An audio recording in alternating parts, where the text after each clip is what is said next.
Assalamualaikum warahmatullahi wabarakatuh. Yang terhormat Bapak Yusuf Seriadi, selaku dosen pengampu di mata kuliah Hukum Bisnis. Perkenalkan, saya Iqra Abdul Zain dari kelas MJ 503. Saya dari Prodi Manajemen. Jadi di sini saya akan memaparkan materi yaitu memberdayakan dan memperkuat bisnis UMKM dari pengaruh bisnis global. Itu materinya.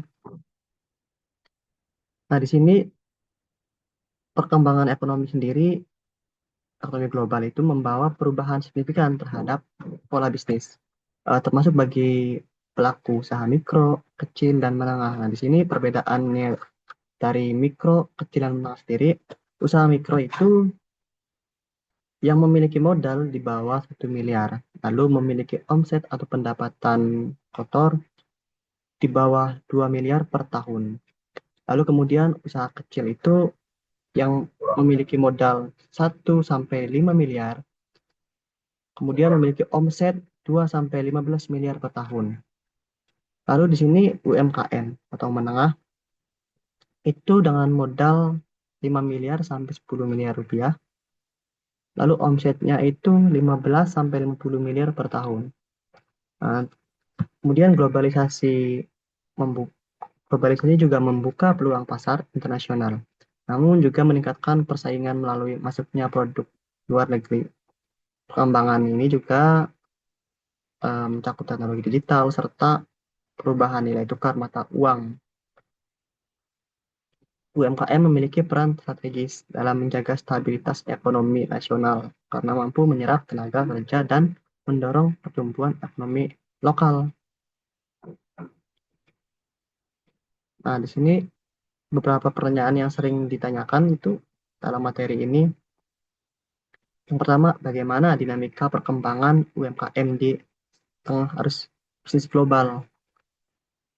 Yang kedua, apa saja permasalahan yang dihadapi UMKM di lapangan?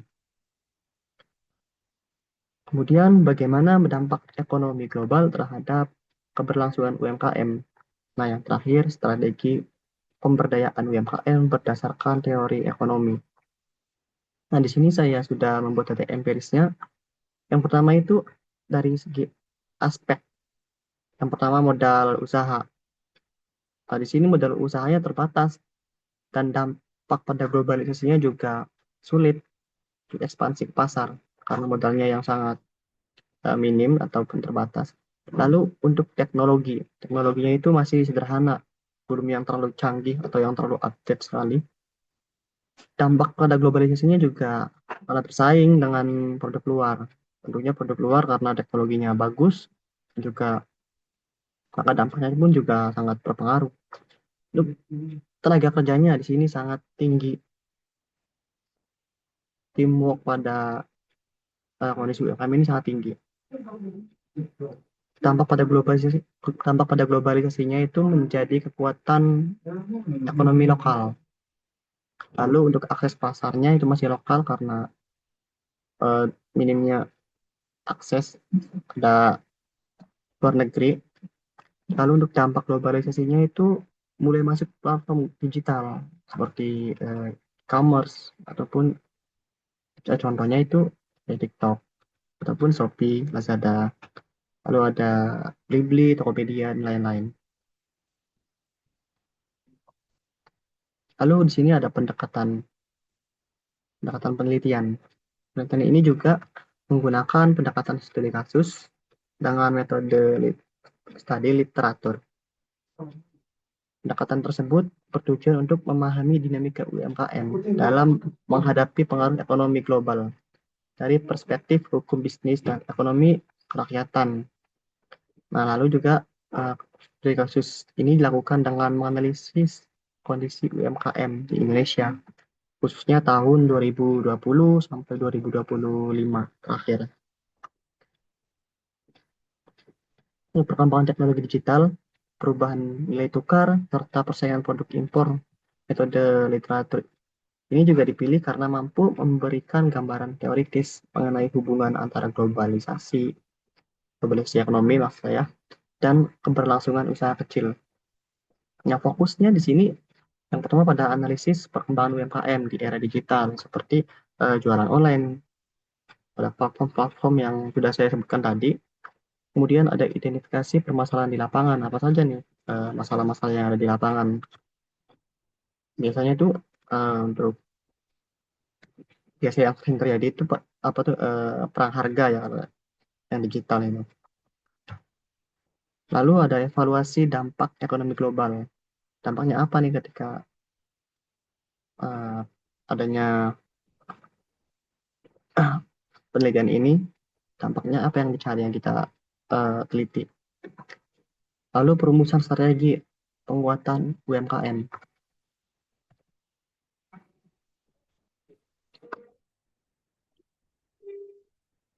Nah, kemudian di sini masuk ke kajian teori. Yang pertama itu ada teori ekonomi kerakyatan.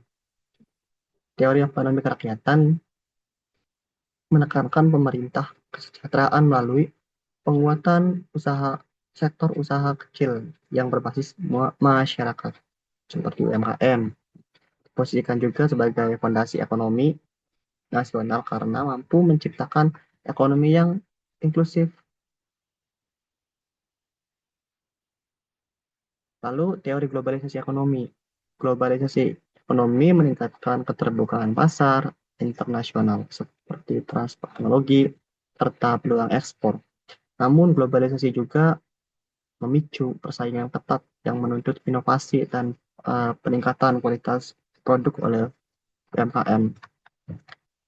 Jadi jika produk kita masih tertinggal dengan luar negeri itu mungkin kita bakal kalah saing di pasar. Konsumen juga atau konsumen klien itu larinya ke pasar luar mungkin karena di sana jauh lebih murah. Seperti contohnya dari impor dari Cina. Kemudian teori hukum bisnisnya itu berfungsi memberikan kapasitas hukum melalui regulasi perjanjian, pelindungan konsumen, dan aturan perdagangan digital. Pemahaman hukum membantu pelaku UMKM menghindari sengketa dan meningkatkan kepercayaan dalam hubungan bisnis. Nah, di sini ada hasil penelitian ya, dan pembahasan. Yang pertama itu ada dinamika perkembangan UMKM. Di sini sudah fleksibel dalam menghadapi perubahan ekonomi global. Lalu digitalisasi bisnis membuka peluang lebih luas melalui marketplace dan media sosial.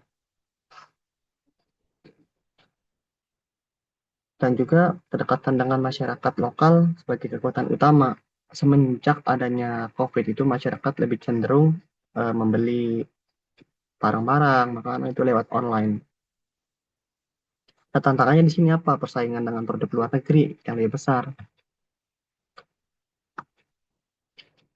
Mengapa persaingannya lebih besar itu? Karena yang impor-impor itu kadang lebih murah barang-barangnya, sehingga menjatuhkan pasar lokal yang harganya terbilang cukup tinggi. Lalu permasalahan yang dihadapi UMKM, yang pertama keterbatasan akses, modal, dan teknologi, karena teknologinya dan aksesnya itu sangat terbatas, jadi kita sulit bersaing dengan pasar luar. Lalu kurangnya pemahaman hukum bisnis. Nah, karena UMKM ini tidak semuanya memahami hukum bisnis, banyak juga kejadian-kejadian yang uh, bermasalah, atau tertipu, ataupun konflik dengan pemerintah ataupun dengan pebisnis lain. Nah, persaingan produk impor yang sudah saya jelaskan, produk impor itu kadang sangat murah karena bisa jadi eh, produk itu datang langsung dari tangan pertama. Makanya harganya harga yang sangat miring sekali. Lalu fluktuasi nilai tukar mata uang, perubahan kurs meningkatkan biaya produksi bahan baku impor. Apalagi sekarang kan eh, ekonomi global, geopolitiknya sedang lumayan kacau ya. Semenjak 2025 akhir dipimpin oleh Trump itu, mata uang rupiah mengalami penurunan atau inflasi itu lumayan berpengaruh pada impor. Nah, yang ketiga dampak ekonomi global, yaitu nah, memiliki peluang tentunya di sini ya dampaknya itu. Pasar internasional juga sangat terbuka, transfer teknologi mudah, lalu peningkatan kualitas produksi. Nah, produk lokal yang memiliki nilai budaya dan keunikan semacamnya memiliki peluang besar untuk menembus pasar global. Seperti contohnya itu kayak kerajinan seni ya, atau tas-tas yang terbuat dari bahan daur ulang itu banyak diminati oleh global.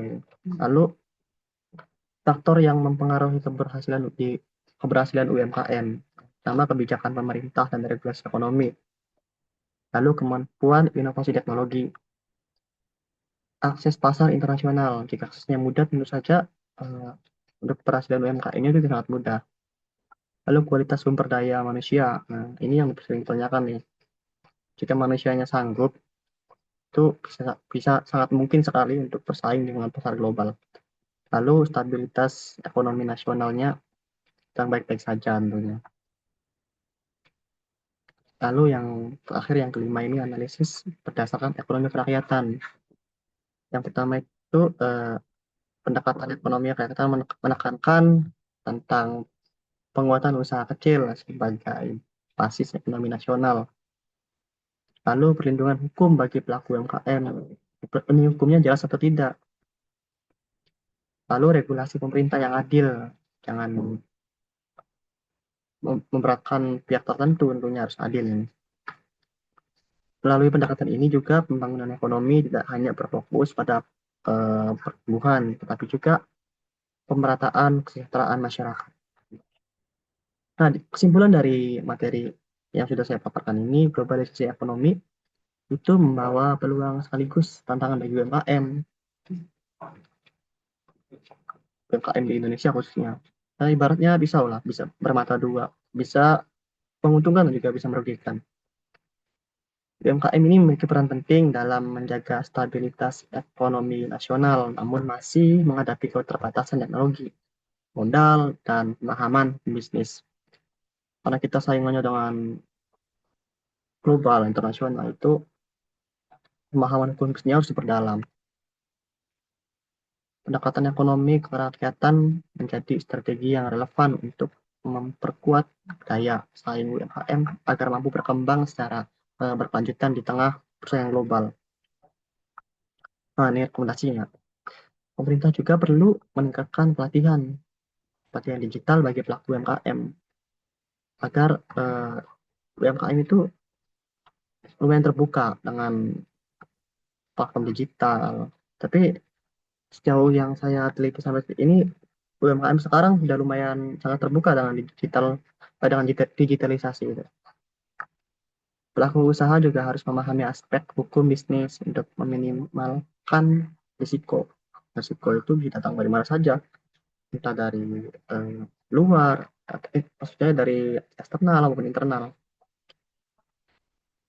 Nah, kolaborasi antara UMKM dan platform teknologi perlu diperkuat, seperti Shopee Food, EcoFood, itu perlu sekali. Diperlukan juga kebijakan yang melindungi UMKM dari persaingan tidak sehat secara global. Nah, mungkin itu saja yang dapat saya sampaikan. Kurang dan lebihnya terima kasih untuk Bapak Yusuf. Sekian dan terima kasih. Assalamualaikum warahmatullahi wabarakatuh.